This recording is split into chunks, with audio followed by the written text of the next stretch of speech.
Les soins palliatifs, ce sont des soins qui ont pour but d'améliorer la qualité de vie des personnes atteintes de maladies sévères qui risquent de progresser.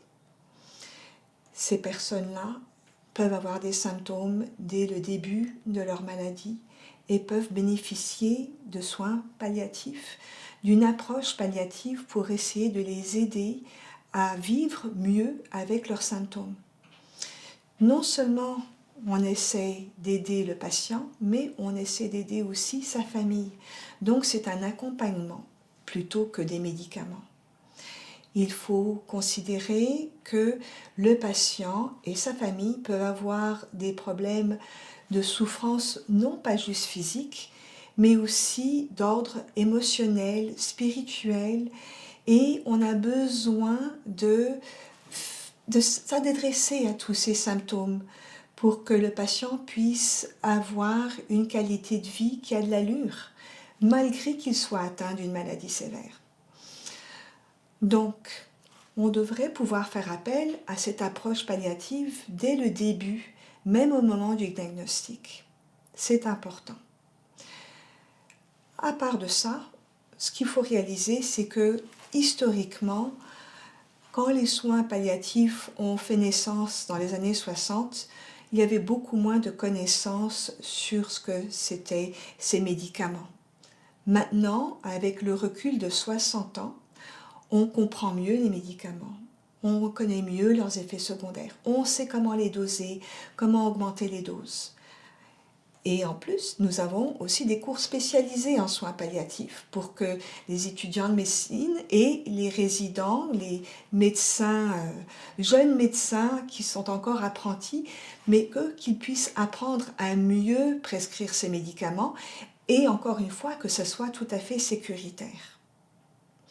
Donc il y a eu une grosse évolution et il n'y a aucune crainte à avoir à ce que les soins palliatifs soient offerts à nos êtres aimés ou à nous-mêmes. Alors, normalement, cette approche palliative, elle devrait être offerte par tous les médecins traitants, qu'ils soient médecins de famille, qu'ils soient spécialistes. C'est bien important parce que nos patients peuvent avoir des malaises, comme je disais tantôt, même au début de leur maladie. Alors, un cardiologue devrait pouvoir prescrire de la morphine quand son patient, avec de l'insuffisance cardiaque, souffre d'essoufflement.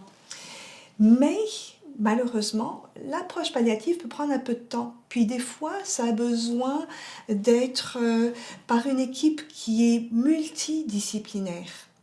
Et ce n'est pas tous les médecins traitants qui ont soit le temps ou cette équipe sous la main pour pouvoir aider le patient et sa famille. Donc, il se peut que le médecin traitant fasse affaire avec l'équipe spécialisée en soins palliatifs.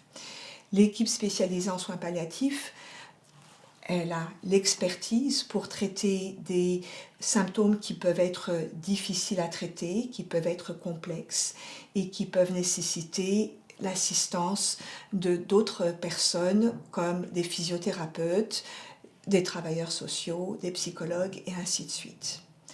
Alors à ce moment-là, non seulement le médecin traitant est encore là pour s'occuper de la maladie en tant que telle, mais l'équipe spécialisée est là pour soutenir, accompagner le patient et sa famille tout au long du parcours de cette maladie. Ils peuvent aussi s'assurer qu'il y ait des soins à domicile pour soutenir le patient à la maison le plus longtemps possible. Et cela, naturellement, évite des visites à l'urgence et aussi des hospitalisations qui ne sont pas nécessaires quand on peut être traité chez soi, dans le confort de son domicile. Bien important. Alors, je pense que avec tout ce que je vous décris, vous pouvez voir que les soins palliatifs, c'est important. Cette approche palliative peut être offerte même dès le début du diagnostic de cette maladie, peut aider le patient à vivre mieux. Et ce qui est même surprenant, c'est que la recherche montre que quand on rajoute l'approche palliative, les soins palliatifs, à des personnes qui ont des maladies avancées, comme le cancer du poumon avancé, ces personnes-là vivent non seulement mieux, avec moins d'anxiété, moins de dépression et naturellement moins de symptômes, mais aussi peuvent vivre jusqu'à 3 mois de plus longtemps que des autres personnes qui n'auraient pas eu de soins palliatifs. Donc comme vous pouvez voir, on vit mieux, mais aussi on peut vivre plus longtemps grâce aux soins palliatifs. Alors il ne faut pas en avoir peur, parce que nous sommes là pour vous aider à vivre avec votre maladie.